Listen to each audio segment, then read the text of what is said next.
Hello, my creeplings. We're back. I've got a little obscure one for us today. This is the, 1987.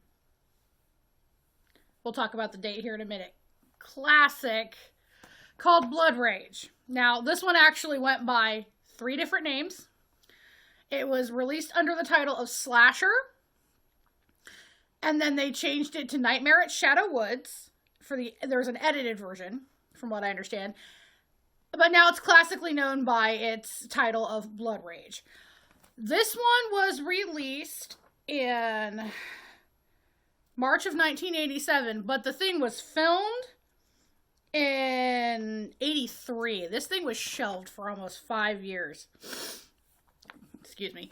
I don't know why. It didn't explain it. I couldn't figure out why. This is an interesting little early 80s slasher. I'm not going to say it's a huge gem, but it's definitely worth a watch. So we open at a drive-in in 1974. We have a mom named Maddie, her 2 twin boys, Terry and Todd, and Maddie's boyfriend at the time. Now, Maddie is played by a actress known as, sorry, the notes are over here, Louise Lasser. She's mostly known, she's kind of like my generation. She's mostly known for a soap opera. I think it's considered a parody or spoof called Mary Martin, Mary Martin. I've seen her in a few other things. She's not my favorite actress, but from what I understand, she may have had a drug problem near the end of her career. I'm not getting into that. Maybe that's why I don't connect with her performances. That's about the biggest name in here, other than... And y'all, I know y'all gonna point me out in the comments here. We have Ted Raimi's first official role. It's a small cameo at the beginning. That's kind of how this one fell on my desk. Again, I've been going through his filmography as well as his brother's this year. So I'm just gonna drop it at that, and I'll mention what his cameo is. But yeah, his first movie, Little Baby Ted. So we open at a drive-in in 1974. Maddie, her 2 twins, and her boyfriend. The long and the short of it is, Maddie's boyfriend tries to make a move while they're in the front seat. They think Terry and Todd, the twins, are asleep in the back. Well, they're not. They sneak out when they see that mom's going at it again, which makes me wonder if... I'm going to bring up mental illness a lot in this one, and I apologize if this is a trigger for anybody. But that is part of the story. I'm almost beginning to wonder if Maddie wasn't the greatest parent, and she might have had a few things that weren't wired correctly up here. Who in their right mind decides to make out with their boyfriend in the car with 2 pre-adolescent... Like, these kids were... probably in their tweens, in the back seat, or the back part of a station wagon. Who in their right mind does that?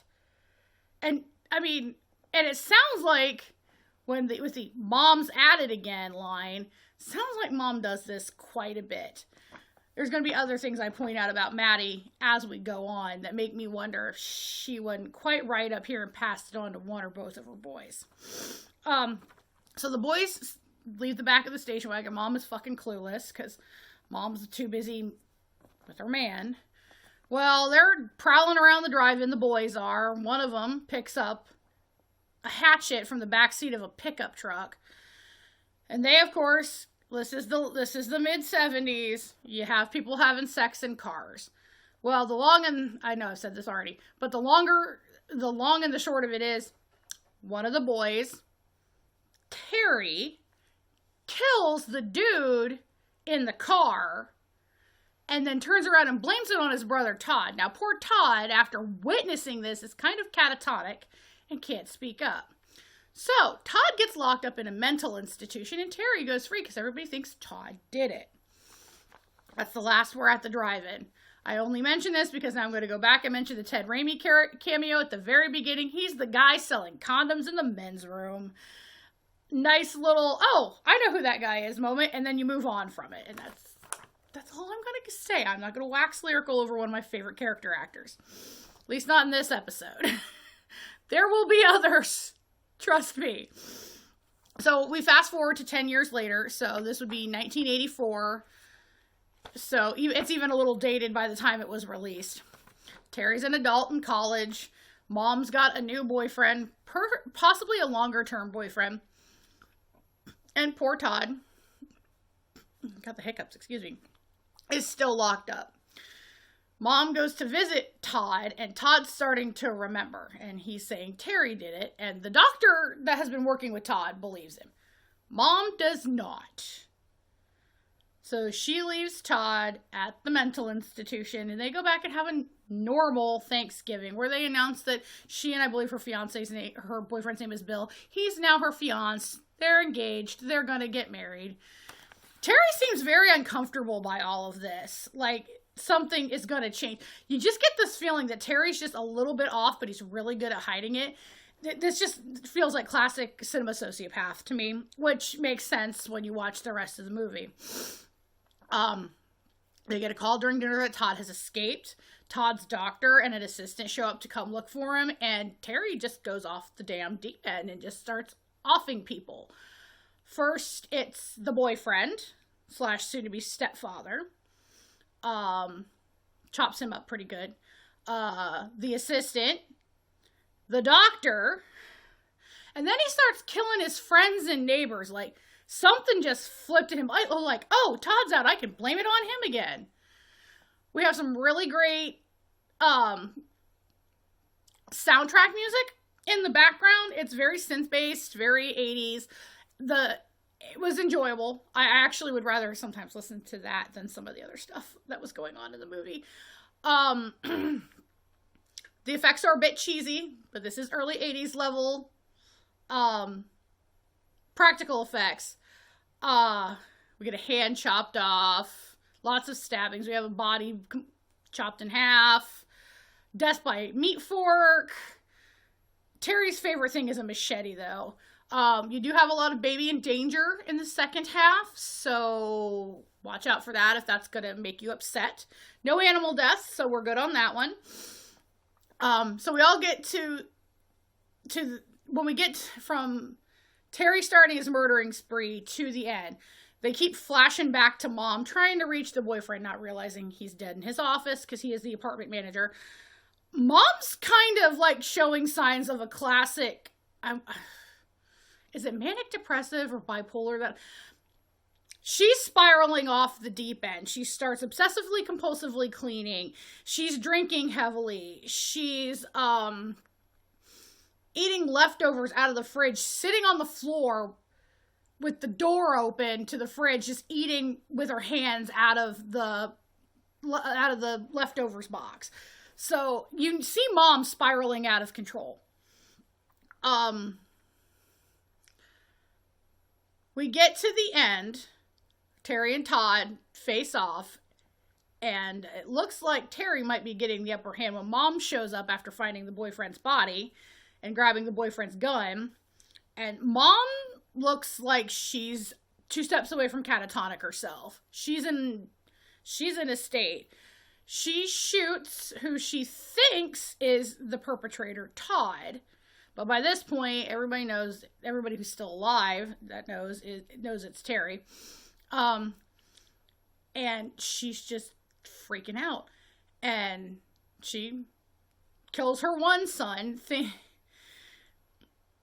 Now here's where I get the feeling that Mom might be really messed up. She has this speech, soliloquy, if you will, with Todd thinking he's Terry. It's just going to be us again. We don't need anybody. I'll never go for anybody. It almost sounds like as if Mom might have been having inappropriate relations with Terry, or kind of using him as a husband stand-in as he got older, which wouldn't have helped Terry's mental state any, because it all seems like he was not right to begin with, miswired. I'm sorry, I don't know how to say this nicely, because there are real people out there who do have issues with this. They parentify their children.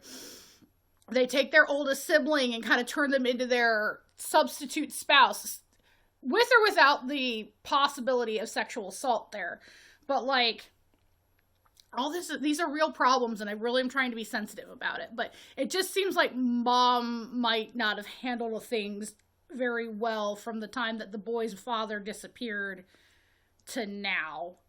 And I really think that didn't help Terry with his whatever was going on that created the sociopath that he turned into.